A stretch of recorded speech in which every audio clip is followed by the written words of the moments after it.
فرید الدین عطار رحمۃ اللہ علیہ فرماتے ہیں، میں نوجوان تھا، میری عطر کی دکان تھی اور میری دکان پہ چھوٹی چھوٹی شیشیاں تھیں جن میں عطر ہوتی تھی۔ ایک دن ایک بوڑھا آیا اور میری شیشیوں کو وہ بڑے غور سے دیکھنے لگا۔ میں نے کہا بڑے میاں کیا دیکھ رہے ہیں؟ اس نے کہا میں دیکھ رہا ہوں کہ اتنی شیشیوں میں آپ کی جان اٹکی ہوئی ہے، یہ جان کیسے نکلے گی؟ تو کہنے لگے مجھے بڑا غصہ آیا، میں نے کہا جیسے آپ کی نکلے گی ویسے میری نکلے گی۔ تو جیسے ہی میں نے یہ کہا تو وہ بڑے میاں کہنے لگے اچھا نوجوان پھر میری تو جان ایسے نکلے گی۔ اس کے پاس چادر تھی ہاتھ میں، وہ فرش پہ لیٹ گیا اور چادر اپنے اوپر اوڑھ کر کہنے لگا لا الہ الا اللہ محمد الرسول اللہ۔ میں نے کہا یہ بڑے میاں میرے سامنے کیا ڈرامہ کر رہا ہے؟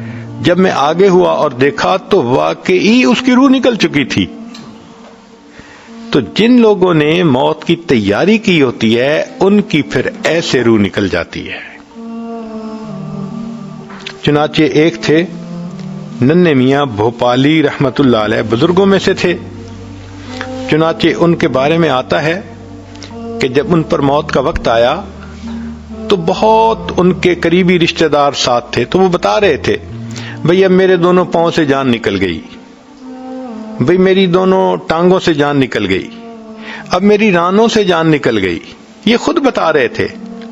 اچھا بھئی دیکھو میرے دونوں ہاتھوں سے جان نکل گئی، اور پھر آخر پر کہنے لگے اچھا دیکھو اب میرے سینے سے جان نکل رہی ہے، اچھا میں چلتا ہوں، السلام علیکم ورحمۃ اللہ، یہ کہہ کر کلمہ پڑھا اور فوت ہو گئے۔ اللہ والوں کی ایسے موت آتی ہے۔ اللہ اکبر کبیرہ۔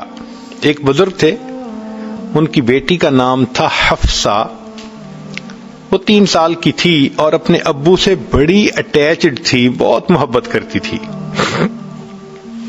ایک دن جب یہ لیٹے ہوئے تھے تو وہ حفصہ آئی اور وہ چاہتی تھی کہ ابو میرے ساتھ بات کریں، میرے ساتھ کھیلیں، مگر یہ بالکل خاموش آنکھیں بند کیے اللہ کی یاد میں لیٹے ہوئے تھے، ان کا آخری وقت قریب تھا۔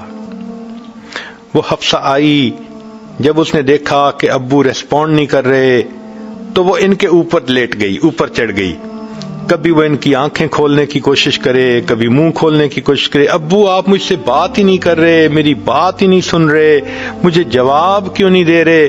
جب اس نے کافی کوشش کی اور دیکھا کہ ابو اس کے ساتھ پوری طرح کوآپریٹ نہیں کر رہے، وہ کہنے لگی اچھا ابو میں آپ سے خفا ہوں، میں نے آپ سے کاٹی کر لی۔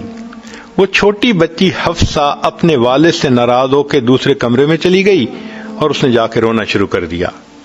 اب جب ماں نے اس کو روتے ہوئے دیکھا تو اس نے کہا بیٹی کیوں رو رہی ہو؟ اس نے کہا ابو مجھ سے نہیں بولتے، میں نے ابو سے کاٹی کر لی ہے۔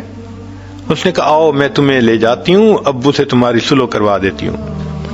وہ بیوی اپنی بیٹی کو لے کر آئی اور اس نے اپنے خاوند کو کہا کہ دیکھیں نا حفصہ آپ سے خفا ہے، اس کو منا لیں، یہ آپ سے روٹھ گئی ہے۔ جب انہوں نے یہ کہا نا حفصہ روٹھ گئی ہے، آپ اس کو منا لیں، تو ان بزرگوں نے آنکھ کھول کر کہا کون سی حفصہ اور کیسی حفصہ، ہم نے تو اپنے یار کو منا لیا، لا الہ الا اللہ محمد الرسول اللہ، کلمہ پڑھا اور ان کی موت آ گئی۔ تو جنہوں نے نیکی پہ زندگی گزاری ہوتی ہے ان کو یوں کلمے پہ موت آتی ہے، اور جنہوں نے گناہوں کی زندگی گزاری ہوتی ہے موت کے وقت ان سے کلمے کی نعمت ہی چلی جاتی ہے۔